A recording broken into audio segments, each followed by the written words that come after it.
Okay, so these are all the principles of expenditure. We have 10 principles of expenditure. Okay, the first one is comprehensiveness. Okay, comprehensiveness, that means encompass all the fiscal operations of government. Okay, regardless of the gender, okay, regardless of the ethnic, race, or in fact the groups. In fact, right now,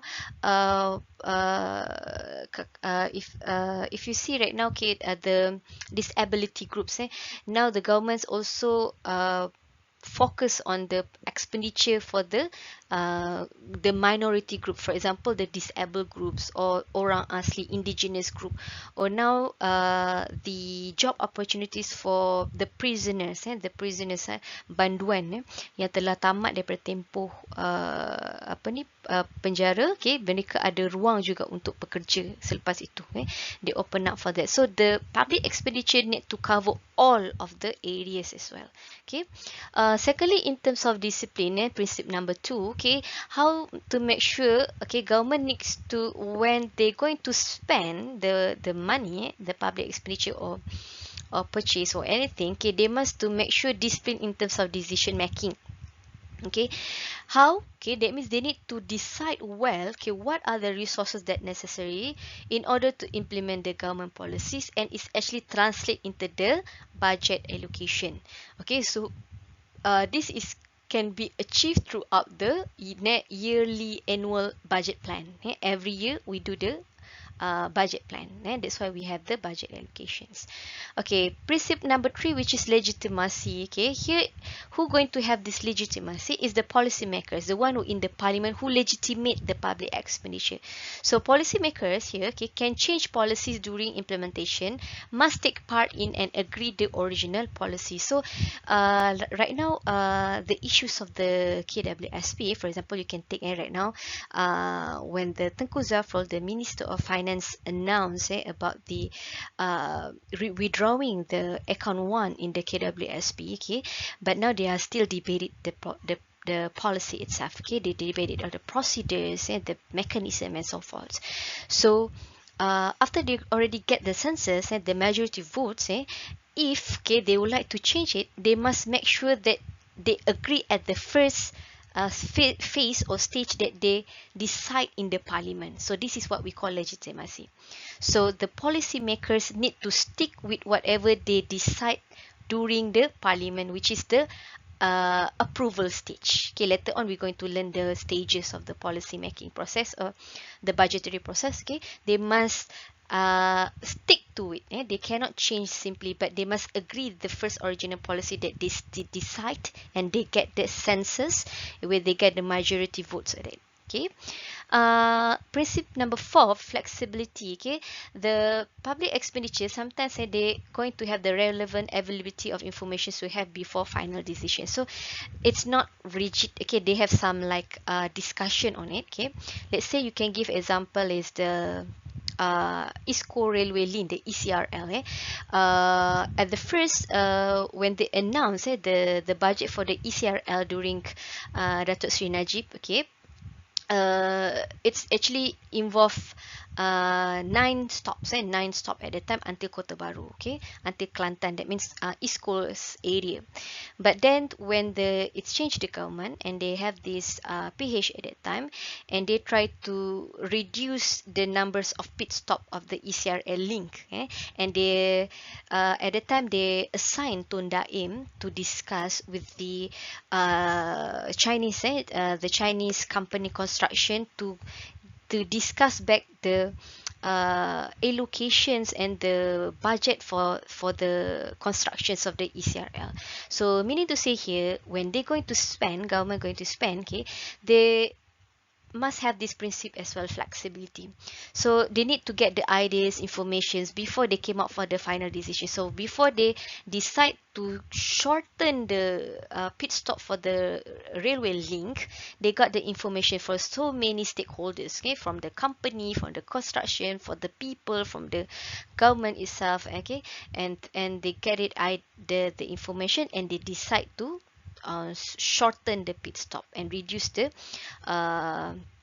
the cost for the construction.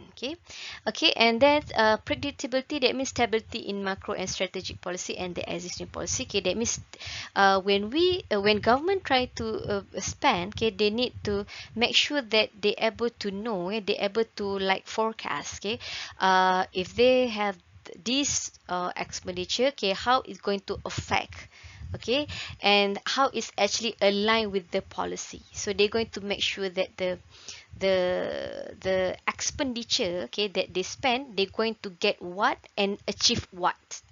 Okay, so that's why when you do your assignment, you actually plan, okay, how is the target group, okay, how many will be benefited from the groups, and what you're going to do for the budgeting, and is whether it's actually achieve the purpose or the objectives of the programs or not.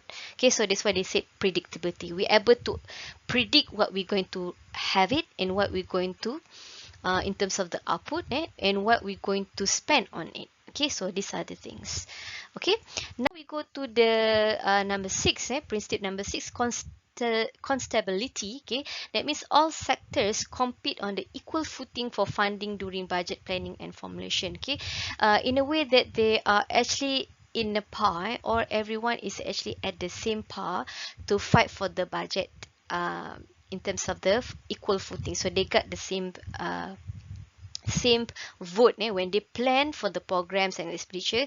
They actually using the same mechanism. Like after this, you're going to go through the vote hit, the OE and the DE. Okay, the items are actually everyone is same. Every of the ministry or sectors, we're going to have the same equal footing. Okay, so that is what it says in the budget planning and formation. All right, now we go to honesty, principle number 7. Okay, the budget must derive from unbiased projections of the revenue and the expenditure. So this one, there are no favor to any of the minister or any of the groups or any pressure groups or interest group. Okay, so they do this budget, okay, based on unbiased projections. Okay, they do this because for the citizens, for the rakyat purpose. Okay, and then information here, okay, it's actually medium term aggregate expenditure. Okay, budget impact on policy can be measures and accurate informations on the cost, outputs, and the outcomes. Okay, so this is very important. In this principle, they must to make sure that they get the right information, the right numbers, okay, the right cost that involved, okay, so that they will have this estimation in terms of the time frame, okay, to what extent they need to spend, and to what extent they achieve, and to what extent they will get the return investment. Okay, so that's why in budget planning, okay, you do in your assignments, okay, I always emphasize what is the time frame, what is the time frame. So these are the things, okay, because from the time frame, the government able to collect the information, okay, how they're going to estimate for this, right, how they're going to spend. This one very simple, transparency. That means decision makers might inform to the public, okay, what they're going to spend. Okay, they need to inform. Okay, it's very the first stage that they have is budget speech is the example. Okay, the Minister of Finance will announce what are the budget that they're going to spend for what and how. Okay, in the budget speech is the example, right? And lastly, also very simple, accountability. That means responsible for exercise of the provided to them. Okay, so they need to show the elements of responsible. Okay, when they are actually spend the money. Okay, they cannot spend without consensus. They need to have the without this elements of like corruptions, misconduct, mismanagement, wastage of resources. So every of the public officers in respective of the ministry or sectors, okay, they must spend accountability, because that money belongs to the public money. Okay, it belongs to the taxpayers money. So when they decide any contracts or tenders, okay, or buying or purchase any goods or services, they must responsible to it. Okay, so these are all the 10 principles of the public expenditure.